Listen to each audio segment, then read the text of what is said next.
بسم اللہ الرحمن الرحیم۔ یونس نے ابن شہاب سے روایت کی کہ عطا بن یزید نے خبر دی کہ حمران نے جو حضرت عثمان رضی اللہ تعالیٰ عنہ کے آزاد کردہ غلام ہیں، انہیں بتایا کہ حضرت عثمان رضی اللہ تعالیٰ عنہ نے وضو کے لیے پانی منگوایا اور وضو کیا تو دونوں ہاتھوں کو 3 بار دھویا، پھر کلی کی اور ناک میں پانی ڈال کر ناک جاڑی، پھر 3 بار چہرہ دھویا، پھر 3 بار دایاں بازو کونیوں تک دھویا، پھر اسی طرح بایاں بازو دھویا، پھر اپنے سر کا مسح کیا، پھر 3 بار اپنا دایاں پاؤں ٹخنوں تک دھویا، پھر اسی طرح بایاں پاؤں دھویا،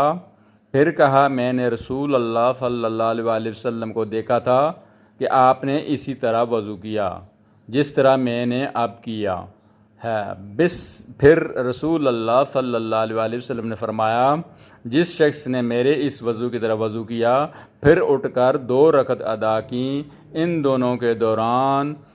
میں اپنے آپ سے باتیں نہ کیں، اس کے گزشتہ گناہ معاف کر دیے جائیں گے۔ ابن شہاب نے کہا، ہمارے علماء تابعین کہا کرتے تھے کہ یہ کامل ترین وضو ہے جو کوئی انسان نماز کے لیے کرتا ہے۔ صحیح مسلم حدیث نمبر 538۔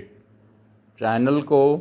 سبسکرائب کر دیا کریں تاکہ آپ تک نبی کریم صلی اللہ علیہ وسلم کی اچھی حدیثیں آپ تک بر وقت پہنچ سکیں۔